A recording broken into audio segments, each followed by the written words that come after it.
Hey Rick, Hey Megan, it's Tuesday. here it is. It's Tuesday and it's what is it? Two weeks before Christmas? I don't even know. It's so I think I so lose track. weird. Christmas is Yeah, on was it on a Sunday?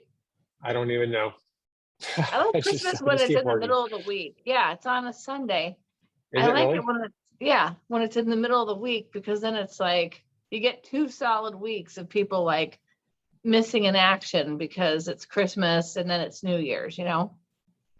Yeah, I think it's 2 weeks either way you slice it, the week before and the week after, it seems like, but Right?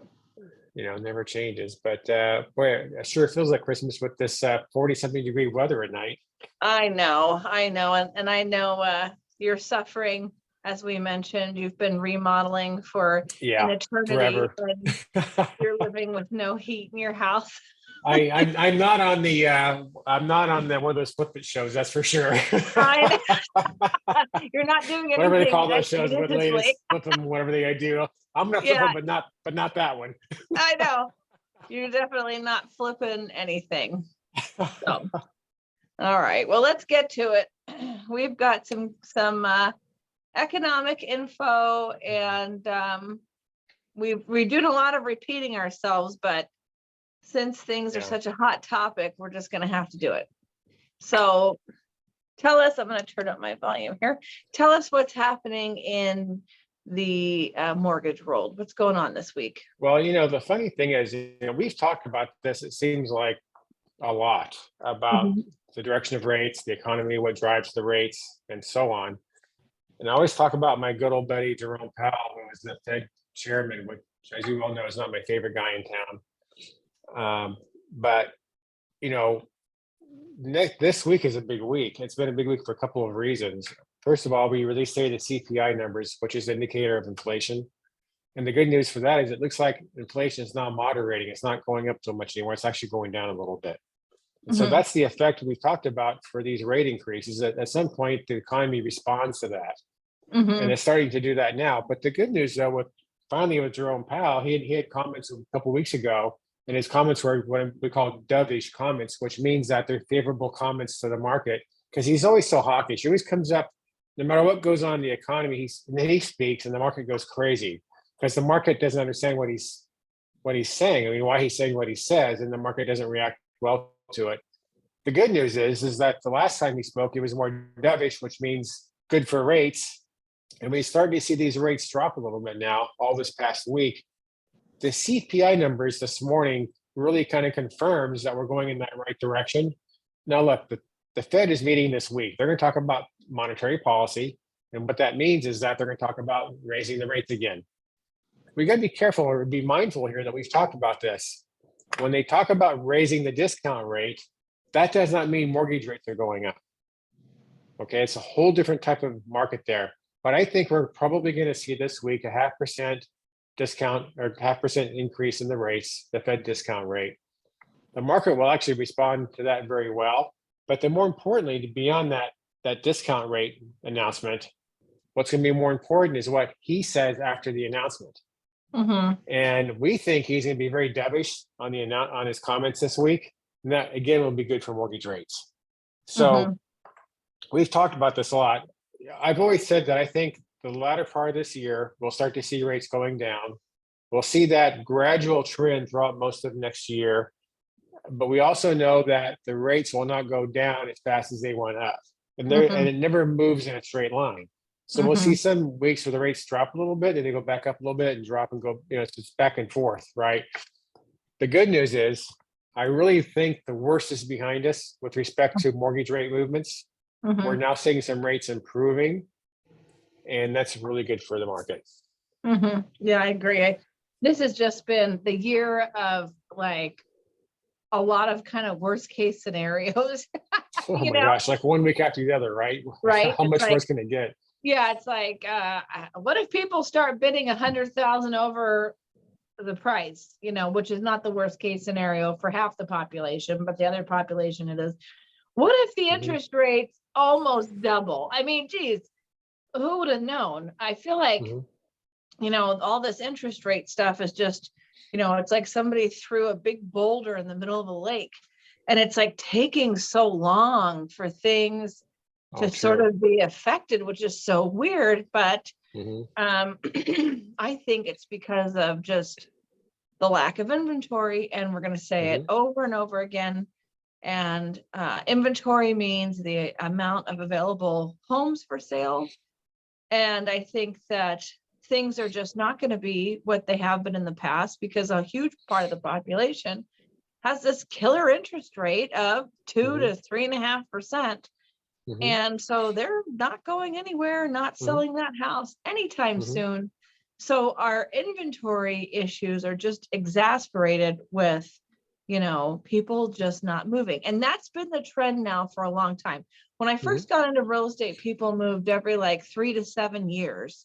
And mhm, now people, I don't know what the average is anymore, but it's a heck of a lot longer than that.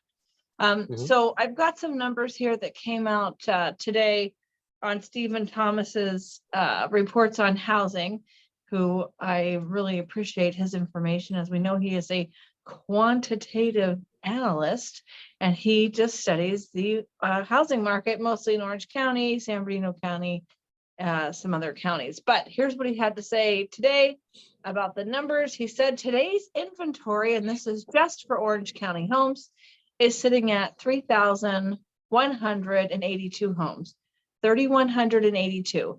Now I know at the beginning of the year, it was just under 1,000. And so that's not really a huge increase. And mhm, just to keep that in perspective, in 2006 to 2007, that's when the stuff really hit the fan with the Great Depression. The mhm, peak of homes for sale was about 18,000. It was mm. 17,898 That's Orange in, County? yeah, in Wow. 2007. Can you Yeah. imagine having that many houses for sale? Yeah, we Um, were there. versus 2021, the peak was 2537. In 2022, it's been 4,069. That's been the peak. So today we're sitting at 3,182, which is, pretty typical for this time of year. People aren't Mhm, super enthusiastic about putting their house mhm. up for sale when they're trying to have Christmas or Hanukkah or whatever celebrations that they have with their family. So, Yep, those are good numbers to know because we've talked about this again a lot about that. People want to compare our market now to 2008, and we mhm, have both of us have said all along there's no comparison and for all no, those reasons. right. Exactly. So I've said it before about 5,000 Mhm, times and I'll say it again. Don't try to time the market. This is good news that we're talking about the interest rate. It's bad news when we talk about the amount of homes for sale. And it mhm, just means that there's no crash coming and that everything's probably going to be steady Eddie. So if you're mhm, waiting, because it also said in this report from Stephen Thomas, which I was like, what the heck? He mhm, said that an astonishing 41% of Americans think that the housing market is going to crash the next 12 months, according to a study done by Lending Tree. Um, mhm. even more revealing is that 74% believe there'll be a crash, thinks that they'll be as bad as 2008. So I really don't subscribe to that. And I think Yeah, if me you either. do, you're probably going to miss the next boat. You probably already missed 1, 2, 3 boats, but you're going to miss it again if you Right. keep thinking like that. Well, and to your point, and mark my word on this one, we are not going to see a repeat of 2008. Not even close. It will not happen. It's a supply and demand issue, number one. And Hmm. number two, we've talked about this before. Homeowners are not, make this very clear. Homeowners are not in distress. Hmm. They're not motivated to sell. You look at 2008, homeowners were in distress. They couldn't make their Hmm. payments. So therefore, you've got 18,000 homes in the market. To your Right. point a minute ago, homeowners have 3% mortgage rates. They're not in distress. Mm-mm. They can sit on it. And I that's know. why we've Even if got they 3,000 homes instead of 18,000 homes in the market. exactly, and even with the prices adjusting this year, they still have plenty Mhm. of equity. So Yeah, the they do. difference between Plenty of now equity. and 2007, when they had all those homes for sale, is because nobody could buy those homes. The reason we got into that pickle back then there's a couple of reasons, but a big Mhm. part of the reasons from my perspective is that people were getting 100% financing. They Mhm. were walking in with a 1% Start introductory rate. rate Mhm. that within 3 years was going to move up to 5, 6, 7. So their payments were Mhm. going to go from like 3,000 a month to like 5, 6,000 a month, Mhm. something like that. And that they were told that it was okay because they'll be able to refinance and get, Yeah.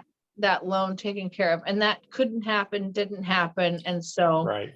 the stuff Well, and really of hit the course, fan. the other thing that in the 2 or 3 years preceding that, the majority of the market was driven by quote unquote stated income loans. Mhm. And so as that market began to crumble, Fannie Mae did a survey and they discovered that during that 3 year period, 35%, this is a big number when you think about it, 35% of the homeowners who bought a home in the 2 or 3 years prior to 2007 and 8 never really qualified for that mortgage.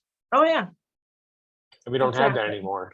Yeah, Right. so that was the other piece of it too. People just bought houses they couldn't afford, and they thought they could, like back to your point a minute ago, oh, we'll just refinance out of it. You cannot refinance yourself out of trouble. Right. It's just not a good practice. It's not a good strategy.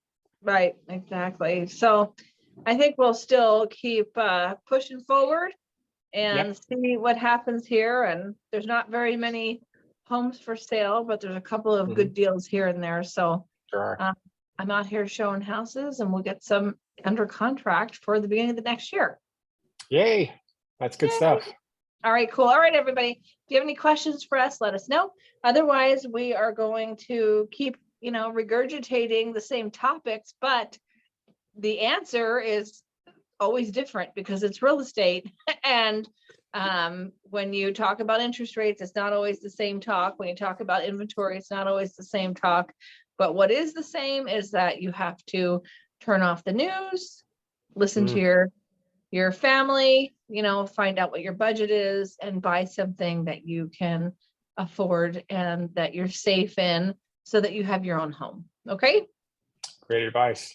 All right. Thanks, Rick, for joining us today, you and me. Thank you, And Megan.